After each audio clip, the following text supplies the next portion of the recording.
C'est le moyen de transport privilégié lors des vacances d'hiver. Près de 13 millions de voyageurs prennent le train. Mais cette année, cela semble compromis pour certains. À la SNCF, les syndicats majoritaires ont déposé un préavis de grève pour les 7 et 8 février, en pleine période de congé pour la zone A, c'est-à-dire Bordeaux, Dijon ou encore Lyon. Il est fort probable qu'on ne parte pas, qu'on retourne un petit peu à la notion de télétravail. Ça, c'est au niveau professionnel. Au niveau vacances, c'est autre chose. Il n'y a pas de télévacances. On ne bouge pas quand il y a ce genre de problème. On essaye de rester à la maison. D'autant que cette grève pourrait être reconduite avec la nouvelle journée d'action du samedi 11 février. Là, il y aura 2 zones en vacances. Ce qui est sûr, c'est que je vais changer mes plans et que je vais prendre la voiture pour partir en congé. Prendre sa voiture, oui, mais là aussi, peut-on craindre des perturbations? Une grève a été annoncée dans les dépôts pétroliers et les raffineries du 6 au 8 février.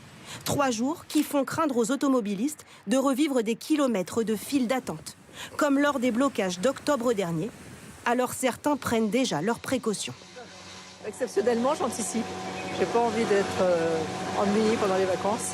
J'anticipe un peu et je fais le plein aujourd'hui là pour pouvoir partir samedi. Si tout le monde se met à faire des stocks, il y aura pénurie. Les professionnels du secteur se veulent rassurants. Il n'y a pas de risque de pénurie pour l'instant.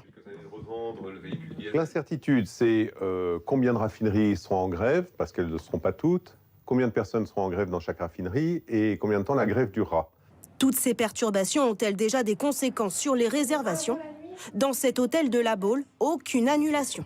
Mais la directrice reçoit beaucoup d'appels. C'est vrai que depuis quelques jours, les clients nous demandent quelle est notre politique d'annulation, comment ça va se passer si au final ils ne peuvent pas venir. Et du coup, on les rassure en leur disant qu'on peut annuler jusqu'à 24 heures avant la date d'arrivée. Ici, les taux de réservation sont élevés pour la saison, comme dans les stations de ski, où l'appel à la grève dans les remontées mécaniques n'a pour l'instant eu aucun effet.